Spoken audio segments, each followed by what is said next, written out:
God, it finally happened.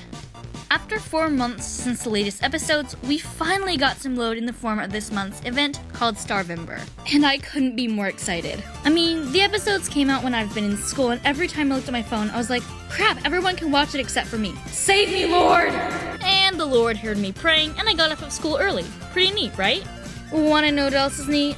The new episodes we got today were called Scent of a Hoodie and Rest in Pudding. And I'm going to review them for you because why not? One thing before we get into the planned content of this video though. You have to face the sad fact that this video is going to contain spoilers for the episodes that air today. After watching the episodes, come back because it is even more fun to see a video about something you fangirl about. Now to the actual point.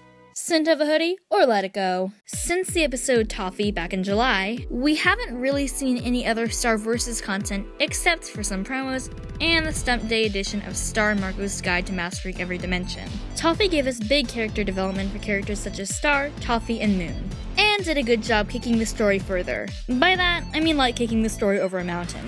And after that story development, we finally got a smooth episode featuring just Star and Ponyhead. Yep, not Marco, but good old Ponyhead. And actually, apart from Marco and Ponyhead's standalone episode, where they actually kinda got along together, Ponyhead and Star get into some friendship issues. If I were to describe this episode's plot with one sentence, I would probably say, Star fights a guy who just wants to help her. Well actually, Star tries to save the hoodie because it is the only thing she has left from Marco after he left.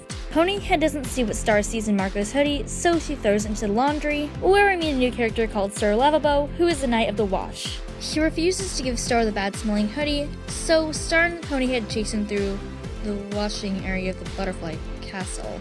After some time, Star gets the hoodie back, but she notices she doesn't need it to be remembered about Marco. And then Star lets it go to send to Earth so Marco can have it. To be honest with you guys, I have some really mixed feelings about this episode. It reminds me of an episode that could have been done in season 1.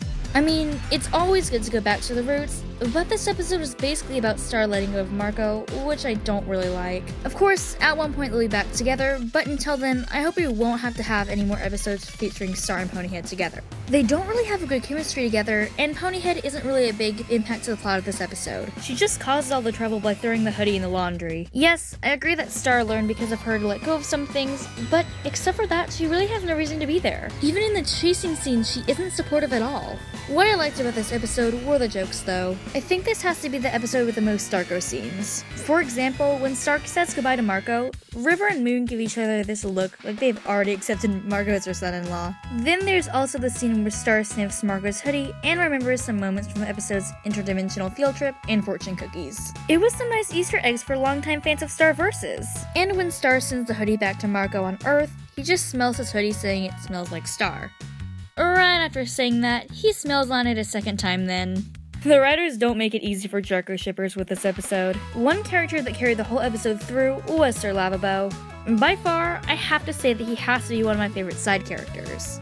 Screw ship fan art. We need more fan art of Sir Lavabo. No, but to be honest, he has this funny savage-like style that drives Star crazy. It's actually nice to see someone from the Royal Guards disobeying the orders of the princess just to wash a hoodie. And I really have to say that I laughed my head off when he said, "But your eyes, they have the bloodlust." Oh man, my humor is so simple. Well, time to rate the episode now, I guess. The episode isn't bad, but not great either. It's like the episode The Monachic Incident, but better. The jokes are pretty good, and the music is also pretty neat, especially in the chasing scene, but here comes the big but. Ponyhead isn't really necessary for this episode because she barely serves anything for the plot except for dropping the hoodie, and I think that that's something Star could have done on her own by accident. Though the episode had no big issues, maybe a bit stale, but worth a rewatch once in a while. It's like Marco's hoodie. You either love the smell or you hate it. Rest in Pudding or Paranormal Gloss Activity. This was the episode I actually cheered for today. Glosstrick has always been one of my favorite characters just because of his sarcastic way to handle things. I was even more surprised then when he was killed off in Book Beyond by Ludo. Well anyways, since the episode Toffee, we've actually believed that Glosstrick is dead, but more about this later. The whole episode starts with Star being at Lickmit's funeral. Star and her parents have been at Lekman's funeral, and Star suddenly begins to see some weird visions of Glosric that turn out to be more than just visions when she goes to bed. It seems like Glosric is haunting Star, so she calls Jana to help her. After being told to bury some leftovers of the magic spellbook to get rid of Glosric, the haunting gets worse because Star buried the leftovers in a pet cemetery. So instead, she drops the book leftovers in the well of magic water in the sanctuary. After an emotional speech Star shares with dead Glossy, boom! Glosric is back! In contrast to Scent of a Hoodie, I liked this episode better, but just because it was playing with our feelings. It really made me think, oh crap, this episode has to be Star's dream.